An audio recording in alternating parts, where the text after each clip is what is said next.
안녕하세요. 반갑습니다. 여러분의 닥터초입니다. 다른 사람들과 대화를 하다 보면 자신의 입냄새 때문에 움츠려들 때가 있습니다. 입냄새의 가장 큰 원인 중에 하나가 편도결석인데요.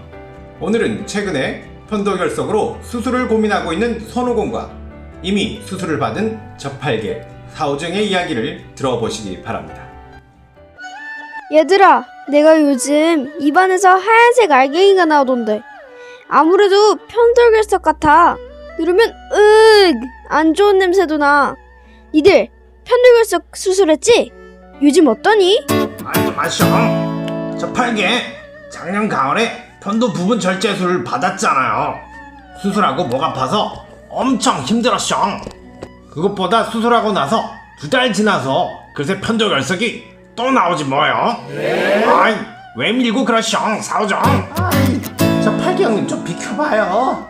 내가 더 황당해요.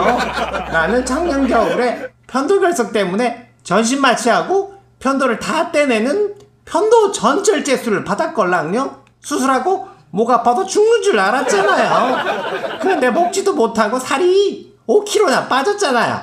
그런데 진짜 황당한 것은 최근에 또 편도결석이 가끔 나온다는 거예요. 어떻게 편도를 다 떼어내는데 편도결석이 나올 수 있죠?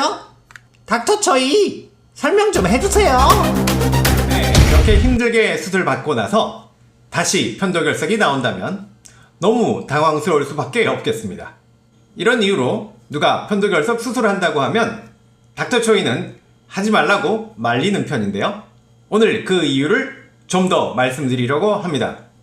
첫 번째 이유는 수술적인 치료 후의 재발입니다. 움푹 들어가 있는 편도의 틈, 크립트를 편편하게 해주는 고주파 수술은 말할 것도 없고요.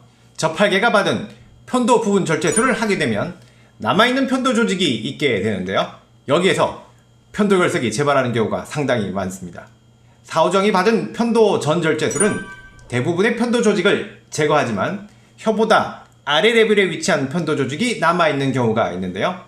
수술 후 이것들이 다시 커지면서 편도결석이 생기기도 합니다. 제가 한 포털 사이트에서 의료 상담을 하고 있는 거 아시죠? 이런 편도결석 수술 후 재발에 대한 내용이 종종 올라옵니다.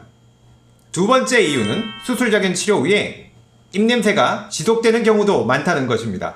입냄새의 주된 이유가 편도결석이 아니었을 수 있다는 겁니다. 편도결석은 손으로 문지르게 되면 악취가 나지만 알갱이의 형태를 하고 편도에 붙어 있을 때는 냄새가 별로 없는 경우도 많습니다. 우리 방귀 냄새가 지독한 경우도 있지만 소리만 요란한 경우도 있죠. 이런 경우에는 첫 번째, 치석, 충치, 잇몸 질환 같은 치아 문제. 두 번째는 후인두 점막이나 설편도에서 나오는 염증성 액체. 세 번째는 혀의 표면에 붙은 음식 찌꺼기가 원인일 수 있습니다. 그래서 편도 결석 수술 전에 치석을 제거하거나 혀 클리너나 칫솔로 혀 관리를 잘 해주고요. 자주 가글하고 물을 자주 마시는 대증적인 치료를 먼저 해보는 것이 좋겠습니다. 닥터초이가 수술을 반대하는 세 번째 이유는 편도 절제술에 대한 내용입니다. 먼저 전신 마취를 해야 합니다. 전신 마취에 대한 부담감, 후유증, 합병증도 사실 만만치 않습니다. 막상 편도 수술을 설명하면 죽고 사는 큰 질병도 아닌데 전신 마취까지 해야 하나 하시는 환자도 있습니다. 그리고 수술 후 통증이 또 어마무시합니다. 평생 이렇게 아파본 적이 없었다 라고 합니다. 내가 편도선염 자주 아파봐서 좀 아는데 하고 덤볐다간 아마 엄청 후회하실 겁니다. 그 통증으로 인해서 2주 동안 정상적인 식사를 못하고 죽과 아이스크림으로 버텨야 합니다. 다이어트가 절로 되실 겁니다. 그리고 편도 수술 후에 합병증의 가능성을 생각해 봐야 합니다. 수술 후에 간혹 생기는 출혈이 가장 큰 문제인데요. 외래에서 지혈이 잘 안되면 다시 전신 마취를 해야 하는 상황이 닥치기도 합니다. 그리고 수술 후에 목 안에 감각이 저하되어서 이물감으로 고생을 하거나 간혹 미각 이상이 와서 불편해하는 경우도 있습니다. 네 번째, 마지막으로 제가 말씀드릴 내용은 평생 편도결석이 지속되느냐의 문제입니다. 편도결석은 어린 학생들이나 젊은 성인들에서 많이 발생한다고 알려져 있습니다. 제가 20년 넘게 이비인후과 의사로 경험해 볼 때도 40대 이후의 성인에서 편도결석을 빼러 오거나 수술하러 오시는 분들은 거의 없습니다. 우리 한창 때 여드름이 났었던 것처럼 편도골석도 그렇게 받아들이는 것이 어떨까 생각해 봅니다.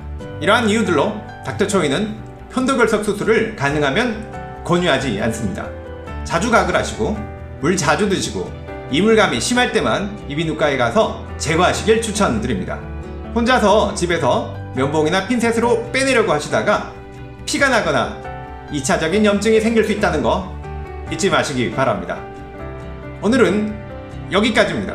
건강한 하루 보내시고요. 다음에 또 뵙겠습니다. 감사합니다.